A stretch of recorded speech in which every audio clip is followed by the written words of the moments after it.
میں نے ابھی تک ان کو آزمایا نہیں ہے، یہ کام تم کر سکتی ہو۔ میں تم کو سلطان کی عادتوں کے بارے میں بتا دیتا ہوں۔ ناجی نے کہا، کیا آپ اسے زہر دینا چاہتے ہیں؟ زکوئی نے پوچھا۔ نہیں، ابھی نہیں، میری اس کے ساتھ کوئی دشمنی نہیں۔ میں بس یہ چاہتا ہوں کہ وہ ایک بار کسی تم جیسی لڑکی کے جال میں پھنس جائے، پھر میں اسے اپنے پاس بٹھا کر شراب پلا سکوں۔ اگر اس کو قتل کرنا مقصود تھا تو میں یہ کام حشیشن سے آسانی کے ساتھ کر سکتا تھا۔ ناجی نے جواب دیا، یعنی آپ سلطان سے دشمنی نہیں، دوستی کرنا چاہتے ہیں؟ زکوئی نے کہا۔ اتنا برجستہ جملہ سن کر ناجی لڑکی کو چند لمحے غور سے دیکھتا رہا۔ لڑکی اس کی توقع سے زیادہ ذہین تھی۔ ہاں، زکوئی، ناجی نے اس کے نرم و ملائم بالوں میں ہاتھ پھیرتے ہوئے کہا۔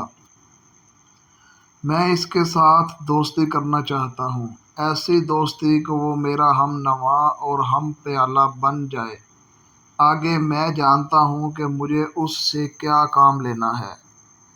ناجی نے کہا اور ذرا سوچ کر بولا، لیکن میں تمہیں یہ بھی بتا دوں کہ ایک جادو سلطان کے ہاتھوں میں بھی ہے۔ اگر تمہارے حسن پر اس کے ہاتھ کا جادو چل گیا تو میں تمہیں زندہ نہیں چھوڑوں گا۔ اگر تم نے مجھے دھوکہ دیا تو تم ایک دن سے زیادہ زندہ نہیں رہ سکو گی۔ صلاح الدین ایوبی تم کو موت سے بچا نہیں سکے گا۔ تمہاری زندگی اور موت میرے ہاتھوں میں ہے۔ تم مجھے دھوکہ نہیں دے سکو گی، اس لیے میں نے تمہارے ساتھ کھل کر بات کی ہے۔ ورنہ میری حیثیت اور رتبے کا انسان ایک پیشہ ور لڑکی سے پہلی ملاقات میں ایسی باتیں نہیں کرتا۔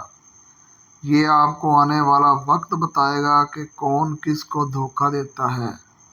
زکوئی نے کہا، مجھے یہ بتائیں کہ میری سلطان تک رسائی کیسے ہوگی؟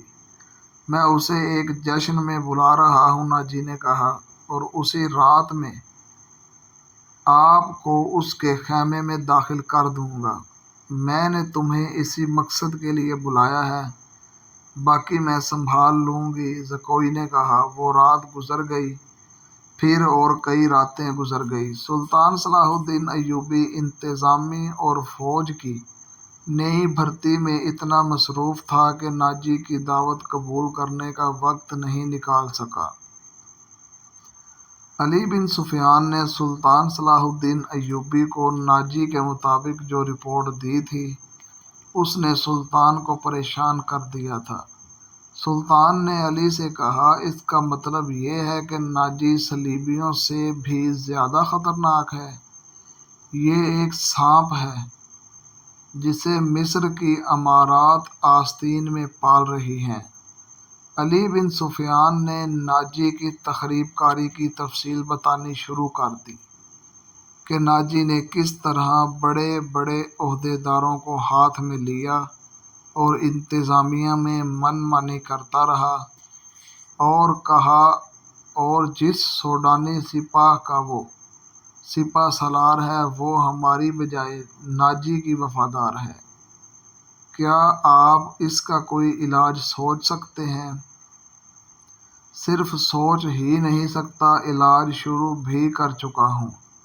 مصر سے جو سپاہ بھرتی کیے جا رہے ہیں وہ سوڈانی باڈی گارڈز میں گڈ مڈ کر دوں گا، پھر یہ فوج نہ سوڈانی ہوگی اور نہ مصری۔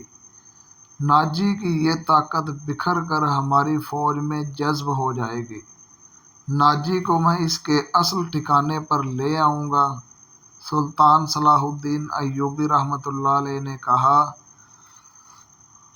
اور میں یہ وثوق سے کہہ سکتا ہوں کہ ناجی نے صلیبیوں کے ساتھ بھی گٹھ جوڑ رکھا ہے۔